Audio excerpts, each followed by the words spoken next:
Hello, in front of me I've got RAM 1500. In this video I'll show you how to change instrument cluster contents.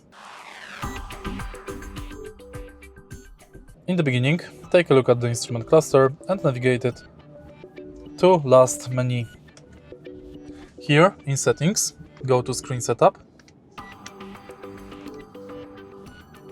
and now you can select upper right, content,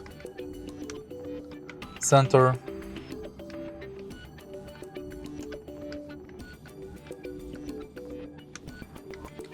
upper left. You can change display style, select defaults, select your favorite menus, change fuel gauge, range, change odometer,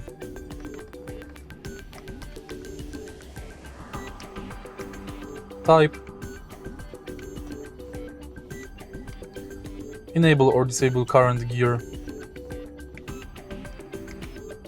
display,